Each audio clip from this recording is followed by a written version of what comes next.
Hello friends. ஆஸ்திரேலிய வீரருக்கு பார்த்தீங்க அப்படின்னா நம்ம இளம் வீரரான ஹர்ஷித் ராணா சரியான ஒரு பதிலடி கொடுத்துருக்காரு அப்படின்னு தான் சொல்லணும். என்ன, அவர் விக்கெட் எடுக்க முடியாமல் போயிடுச்சு. இருந்தாலும் தன்னுடைய முதல் இன்னிங்ஸ்லேயே மரண மாஸ் காமிச்சிருக்காரு ஹர்ஷித் ராணா. அதை பற்றி தான் நம்ம பார்க்க போகிறோம். இந்தியாவுக்கும் ஆஸ்திரேலிய அணிக்கும் இடையான இந்த ஃபஸ்ட்டு டெஸ்ட் மேட்ச்சில் டாஸ் ஜெயிச்ச பும்ரா ஃபஸ்ட்டு பேட்டிங் ஆடுறோம் அப்படிங்கிற மாதிரி சொல்லியிருந்தார். பேட்டிங்க்கு இந்திய வீரர்கள் வந்திருப்பாங்க. மலன்னு பார்த்தீங்கன்னா அடுத்தடுத்து விக்கெட்ஸ் போயிட்டே இருந்துச்சு. ஒருவேளை பும்ரா இந்த நியூசிலாந்துக்கு எதிரான ஃபஸ்ட்டு டெஸ்ட்டில் இந்த மாதிரி தான் மழை குறுக்கிட்டதுனால ரோஹித் சர்மா பண்ணியிருப்பார். அந்த மாதிரி இந்த டெஸ்ட் மேட்ச்சும் ஆக போகுது தான், சோழி முடிஞ்சது அப்படின்னு எதிர்பார்த்தா ஆஸ்திரேலிய வீரர்கள் அவங்க ஃபஸ்ட் இன்னிங்ஸில் ஆடினப்போ தான் பும்ரா எடுத்த முடிவு கரெக்ட் அப்படின்னு தெரிய வந்திருக்கு. இந்திய அணியில் அடுத்தடுத்து பார்த்தீங்கன்னா முக்கியமான விக்கெட்லாம் போயிட்டே இருந்துச்சு. ஜெய்ஸ்வால் 8 பால் பிடிச்சி டக் அவுட் ஆகிருப்பார். படிக்கல் 23 பால் பிடிச்சி டக் அவுட் ஆகிருப்பார்.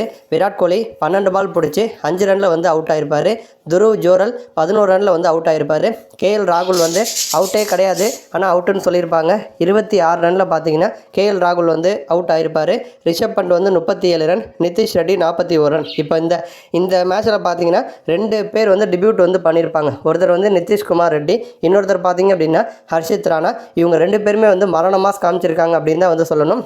இப்போ ஆஸ்திரேலியா இந்தியா போட்டி அப்படின்னாலே கண்டிப்பாக அந்த இடத்துல ஸ்லட்ஜிங் அப்படிங்கிறதுலாம் நம்ம யூஸ்வலாக பார்க்குற ஒரு விஷயம் தான். அந்த வகையில் ஸ்டீவ் ஸ்மித் அவுட் ஆனோன்னு பார்த்தீங்கன்னா ட்ரேவிஸ் ஹெட் களத்துக்கு வந்திருப்பார். விராட் கோலி வரும்போதே அவர் பயங்கரமாக காண்டு ஏற்றிருப்பார். போ நீ இப்போ போகிற, அடுத்து திரும்பி இங்கிட்டு ரிட்டர்ன் போவார், அடுத்து நீ தான் அப்படிங்கிற மாதிரி டென்ஷன் பண்ணி விட்டுருப்பார். அந்த டென்ஷனை நேராக கொண்டு களத்தில் ட்ரேவிஸ் ஹெட் காமிச்சிருப்பார். ஹெட்டெல்லாம் பொறுமையாக அவருக்குலாம் ஆட தெரியாது, அதிரடியாக தான் ஆடி பழக்கப்பட்டவர்.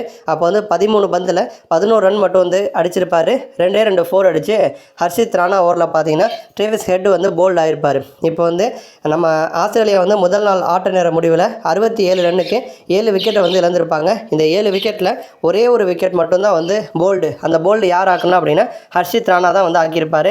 இத்தனைக்கும் கேப்டன் பும்ரா பார்த்தீங்கன்னா 4 விக்கெட்ஸ் கைப்பற்றி இருப்பார்.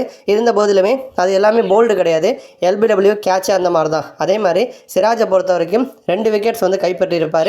அது 2 போல்டு கிடையாது. ஹர்ஷித் ராணா ஒரு விக்கெட் எடுத்திருப்பார், ட்ரேவிஸ் ஹெட்டோட விக்கெட் எடுத்திருப்பார். 8 ஓவர் போட்டு ஒரு ஓவரை மெயின்டைன் பண்ணியிருப்பார். 33 ரன்னை விட்டு கொடுத்து ஒரு விக்கெட் கைப்பற்றி இருப்பார். அப்போ அந்த மாதிரி சூழலில் களத்தில் பார்த்தீங்கன்னா மர்னஸ் லபுசாக்னே இருந்திருப்பார். அவர் பார்த்தீங்கன்னா ஹர்ஷித் ராணா கண்டினியூஸாக போட அவரோட பாலெல்லாம் இவர் ரொம்ப அசால்ட்டாக ஹேண்டில் பண்ணிவிட்டு ஃப்ளையிங் கீஸ் கொடுத்துருப்பார். அதாவது ஹர்ஷித் ராணா காண்டு ஏற்றுறதுக்காக. ஏன்னா சிராஜ் பும்ரா எக்ஸ்பீரியன்ஸான பிளேயர்ஸு, அவங்கள காண்டு ஏற்றினா ஒன்றும் பண்ண முடியாது. பட் ஹர்ஷித் ராணா காண்டு ஏற்றணுன்னா அவரை டார்கெட் பண்ணி அடிக்கலாம் அப்படின்னு மர்னஸ் லபுசாக்னே அந்த மாதிரி சொல்லியிருப்பார். உடனே ஹர்ஷித் ராணா நானும் ஃப்ளையிங் கிஸ் கொடுப்பேன், உன்னை அவுட் ஆக்கிட்டு அதுக்கப்புறம் கொடுப்பேன் அப்படிங்கிற மாதிரி ஒரு ரிப்ளை கொடுத்துருக்காரு. ஏன்னா ஐபிஎல் நடந்த சமயத்தில் ஹர்ஷித் ராணா ஃப்ளையிங் கிஸ் கொடுப்பாரு. இப்போ அவருடைய செலிப்ரேஷனை அவருக்கே கொடுத்து லபுசாக்னே காண்டு ஏற்ற பார்த்தாரு. பட் இருடா அவனை அவுட் ஆக்கிட்டு உனக்கு வைக்கிறேன்டா அப்படிங்கிற மாதிரி உடனே இதுதான் அவருக்கு முதல் மேட்ச்சு. இருந்தாலுமே பார்த்தீங்கன்னா இவரும் கோவக்காரர் தான். ஸோ அந்த வகையில் லபுசாக்னேவுக்கு ஒரு சின்ன இளம் வீரராக இருந்தால் கூட ஒரு சரியான ரிப்ளை கொடுத்துட்டு போயிருப்பார். நன்றி.